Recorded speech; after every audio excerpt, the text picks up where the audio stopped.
quels sont les éléments qui ont changé dans ta vie, ou pas d'ailleurs. Tu nous fais un petit peu une forme de cartographie du monde Stéphane. Ouais.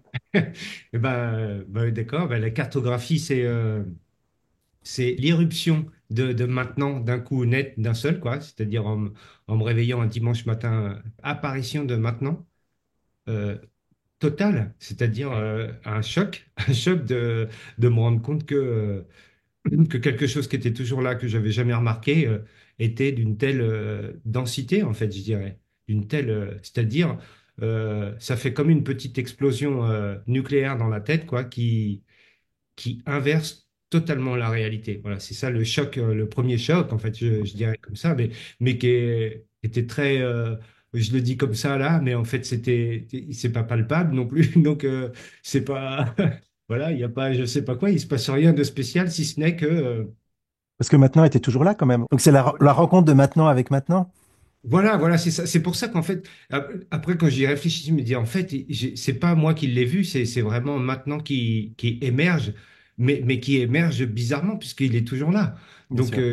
et après, voilà, tu as toutes les questions. Comment c'est possible que j'ai pas vu ce truc énorme? Euh, Explique-nous un peu ça plutôt. Tu dis pourquoi le même jardin? Parce qu'il y a cet étonnement de ce jaillissement de la vie finalement, toujours maintenant finalement. oui, et avec en plus, la caractéristique qui m'est venue direct, c'est impossible de quoi que ce soit d'autre. Voilà, c'était très très fort, quoi. Mais même aujourd'hui, tu vois, je négocie un peu, je peux dire oui, oui, bon, mais en fait, c'est un oui, oui, bon, j'y crois pas, quoi. C'est vraiment impossible de quoi que ce soit d'autre. Donc, Hmm.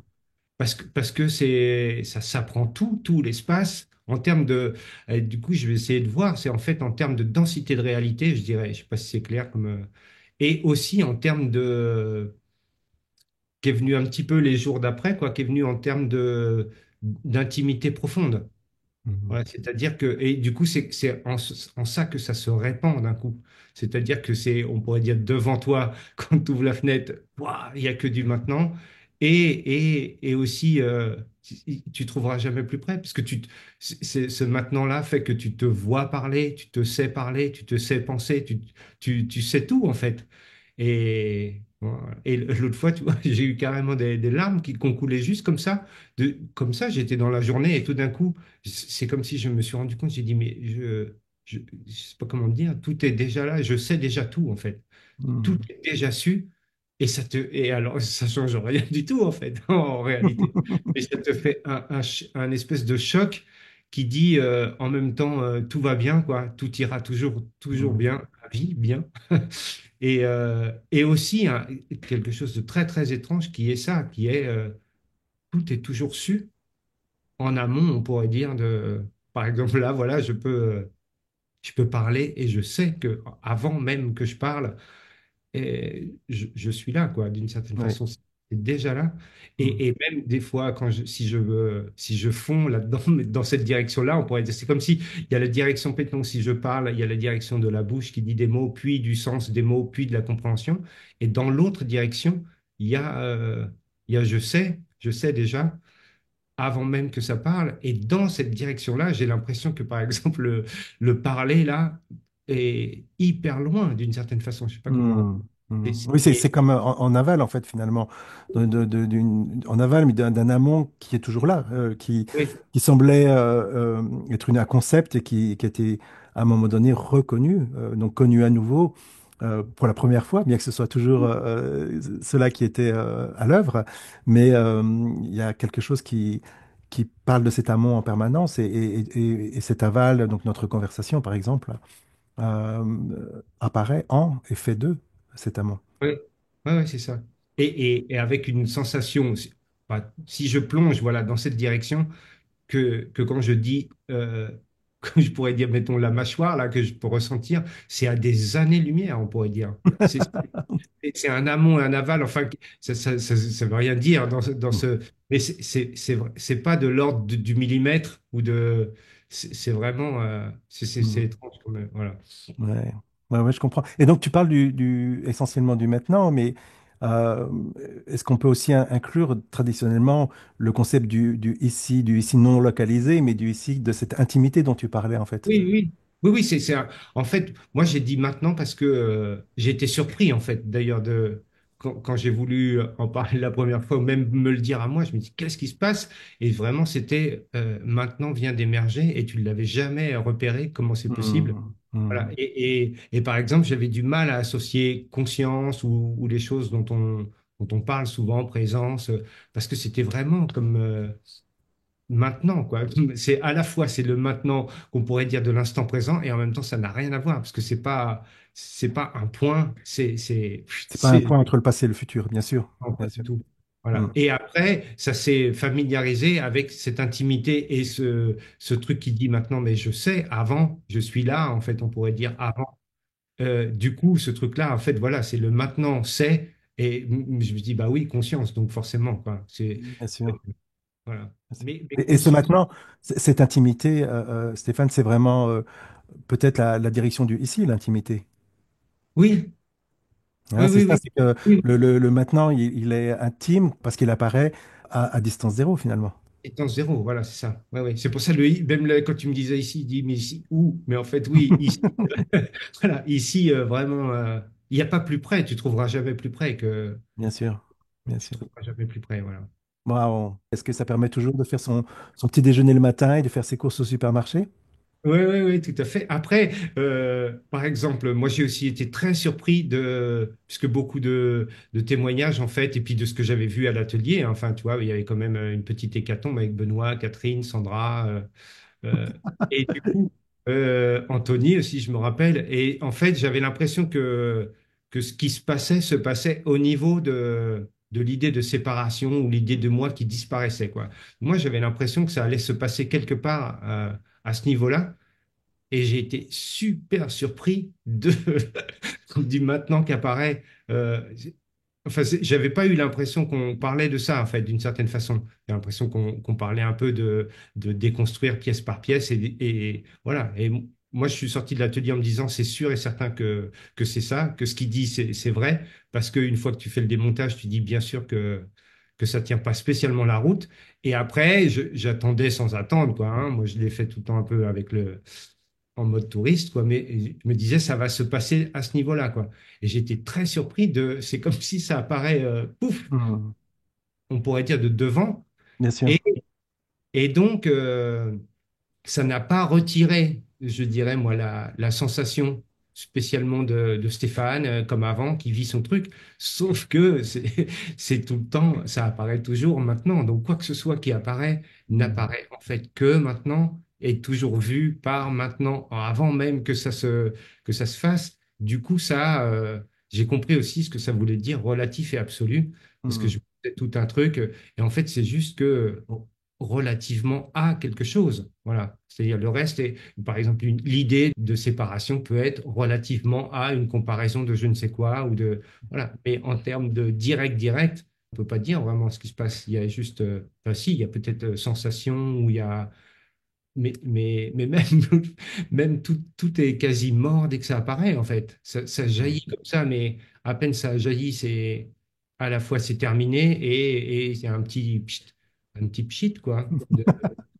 Mais donc pour revenir un petit peu au contexte de cette déconstruction dont tu parles, de mon expérience en tout cas, donc on partage les notes ici, ce surgissement du maintenant dans le maintenant n'est possible de mon point de vue que dans une forme de dépouillement, en fait, une forme de non-activité autour de la reconstruction en permanence de ce qui s'appelle moi, moi-même, cette personne séparée. Donc, sous toutes ces définitions physiques, psychiques, émotionnelles, etc. Et tant que ce n'est pas déconstruit, cette rencontre de la vie avec elle-même, on pourrait dire aussi comme ça, n'est juste pas possible parce qu'il y a une forme d'hold-up qui est en permanence. Il y a toujours ces pensées qui prennent en otage cela que l'on est réellement et qui, d'une certaine manière, le font avouer qu'ils sont une petite personne localisée, existante temporellement, etc. Donc ce hold-up-là, il faut déjà qu'il s'arrête pour que le regard puisse être désencombré et puisse être disponible à une autre possibilité qui n'est pas quelque chose qui apparaît à ce moment-là réellement. C'est juste vu, mais c'est toujours été là. Mais voilà, c'est cette disponibilité que j'essaye de mettre dans les ateliers finalement. Ah bah oui, moi à ce niveau-là, je dirais que sûr et certain, je suis sorti de l'atelier en me disant c'est sûr et certain quoi. Hmm. C'est-à-dire c'était une idée, c'était une mauvaise traduction, la séparation en fait. Voilà. Hmm. Avant, je m'étais jamais posé cette question, jamais, jamais. Moi, j'ai pas eu de problème existentiel, donc Ce qui est quand même étonnant, hein. Ce qui est étonnant, Stéphane, parce que les 99% des participants démarrent avec cette angoisse existentielle de la mortalité, de la finitude, etc. Et c'était pas ton cas. Donc, non. qu'est-ce qui t'a poussé à explorer dans cette direction-là? Eh ben, que je dirais ma compagne en fait, parce que moi, j'avais pas de, moi, j'avais pas. J'ai l'impression que j'ai réglé très très tôt l'histoire. Cette histoire-là, en fait, semble le dire que c'était une des histoires existentielles, mais il me semble que quand j'étais enfant, c'était trop. J'ai dû être trop hypersensible à la vie que je trouvais pas vivable. Donc, il me semble que ça s'est assez vite dit, c'est la vie qui décide, voit que c'est la vie qui décide. Et avec en juin, ça n'est pas possible que cette vie soit malheureuse, me rende malheureux, parce que sinon, ça n'a aucun sens, autant en finir tout de suite. D'une certaine manière, c'est l'évidence que la plus grande pente, c'est toujours la joie, finalement. C'est toujours cet humour qui arrête de prendre les choses de façon grave. Et dans cette légèreté, finalement, la souffrance ne peut pas se mettre en place, hein. Et il me semble que c'était une chance pour moi d'être convaincu que cette vie c'est pas possible que ce soit pas joyeux, quoi. J'ai l'impression que c'est ça qui règle tout, en fait. Parce que sinon, alors, si on est là et on va mourir, un machin, voilà. Et ça a éliminé, donc, du coup, tous les pourquoi. Du coup, comment je me retrouve là? Parce que je pense que ma femme, qui était quand même bien branchée sur la spiritualité, dans le sens intelligent, elle est plutôt passée par le mode chrétien. Et j'ai l'impression qu'au bout d'un moment, peut-être de 30 ans, elle en a eu marre de ne pas pouvoir partager sur ce sujet. Ouais. Donc, j'ai senti un petit peu le truc de dire, bon, allez, il faut peut-être que j'y aille quand même, mais vraiment avec aucune conviction, quoi. Donc, j'ai démarré par comme elle, quoi, le chrétien. Donc, il y avait une église à côté de chez nous, on vivait en mobil-home. Je suis allé là et je me suis fait baptiser. Et j'ai lu, et je me rappelle que ça m'est revenu d'ailleurs il n'y a pas très longtemps. À un moment, j'ai senti pas spécialement avec pas le contexte autour, parce que l'église, ça m'a été un peu difficile, quoi. Enfin, difficile. Voilà, c'est comme ça. Et par contre, le Jésus, ne serait-ce que juste, voilà, je ressentais une amitié proche, quoi, plus comme un copain qui dit des trucs comme ça se fait là, quoi, tu vois. Bien Un sûr. copain qui met des trucs sur la table et qui dit, t'es sûr de ça, t'es sûr, vérifie. Voilà. Et puis après, de fil en aiguille, comme elle cherchait aussi à faire de la méditation, elle a trouvé un super gars qui est, je pense, qui est comme toi, quoi. Lui, il dit réaliser sa vraie nature. Donc, il a réalisé sa vraie nature il y a peut-être 20 ou 25 ans déjà. Donc, il baigne dans le. Sauf qu'il a un métier très prenant et qui partage pas beaucoup, donc de temps en temps. Mais ça se passait chez moi puisque c'est ma femme qui organisait les trucs. Donc, j'étais obligé d'être là. Et donc, je me suis tapé. Après, lui, il le faisait un peu en mode aussi beaucoup de assis sur le coussin, ce qui est pour moi pas facile du tout. Hmm. Je voyais bien que ce gars-là qui parlait, euh, qui avait déjà pas beaucoup de temps à consacrer à ça, il avait comme un dévouement tout le temps, quoi. Et je me dis, Hmm. ouais, il remet tout le temps ça sur le. Donc j'ai eu je pense, une confiance, parce que je pense que c'est super important en fait. J'ai eu une confiance vraiment très, très claire dans ce qu'il disait. Je me disais, je comprends pas et je sais pas de quoi il parle, mais je sais que enfin, il y avait du lourd un peu et que ça allait. Et puis ça s'est arrêté brutalement une fois parce que je pense que j'ai dû, je me rappelle plus, mais j'ai dû dire un peu, bon, j'en ai marre un peu d'être assis sur ce coussin et d'entendre tout le temps ces trucs-là, ça m'intéresse pas. Et il m'a répondu, mais qui parle? Et là, ça a été vraiment je l'ai regardé comme comme un idiot, quoi. Je lui ai dit, mais de quoi tu parles? C'est moi qui parle, enfin, je vois même pas de quoi tu parles. Et ça a été un peu la goutte qui faisait déborder le vase, quoi. Je me suis dit, bon, ça suffit, quoi. C'est trop pour moi, là, on rentre dans des sphères qui me, voilà. Et puis là-dessus, Covid, donc, fin de tout, rien à faire, plus de travail, plus rien. Et j'ai l'impression ça a dû taper dans un petit coin derrière, tu vois, et puis tu sais. Et je me rappelle que j'ai tapé sur Internet, mais qui parle, parce que ça a dû quand même, pouf, et je suis tombé sur les vidéos de Pierre et Gérald, là. Et pendant tout le confinement, j'ai fait que ça, que regarder toutes ces vidéos, ces vidéos. Et de fil en aiguille, il y en a une avec Suyine Lamour, et après Suyine Lamour, il y en avait une avec toi. Et je suis tombé sur toi. Et là, j'avais l'impression que j'avais déjà, entre mon copain, là, qui était un peu zen subite, et puis ce qui parle quand même, qui a dû me... Plus après la compréhension à travers toutes les vidéos. Et voilà, je pense que j'étais mûr pour l'atelier en me disant, oui, là, quand même, c'est bon, allez, j'y vais. D'accord. Donc, t'es pas arrivé, comme on dit en anglais, out of the blue, sans contexte. Il y avait quand même un contexte qui était là, qui s'est mis en place petit à petit.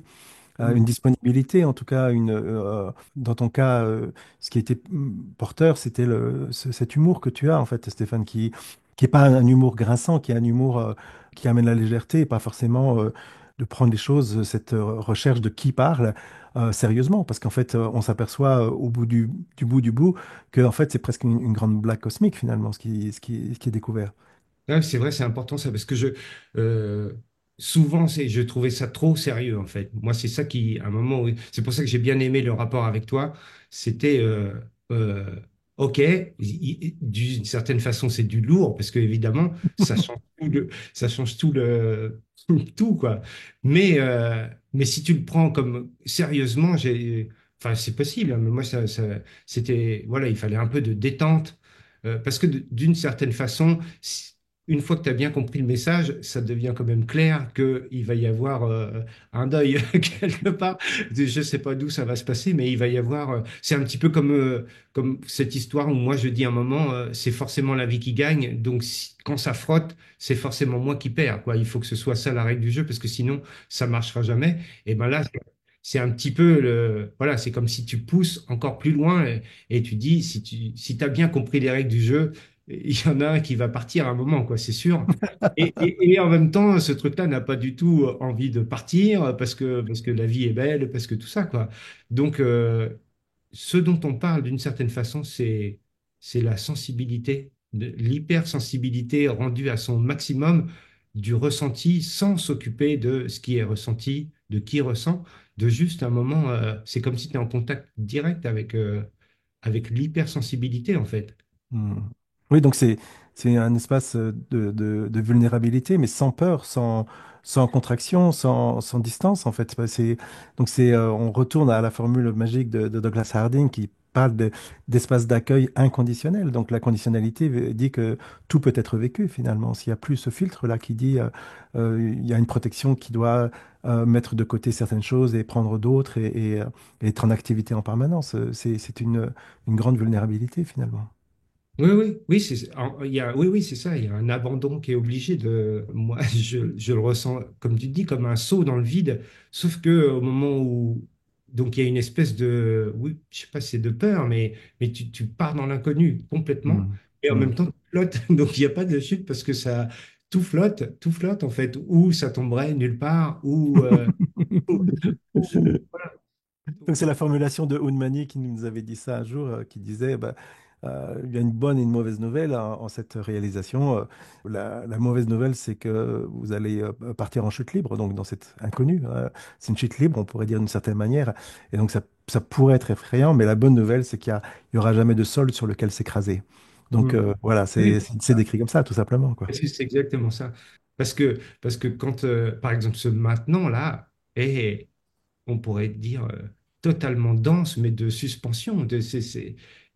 Voilà. Et je continue de dire, et c'est impossible qu'il y ait autre chose, en fait. C'est tellement dense, mais tu sais pas de quoi, de réalité peut-être, je sais pas.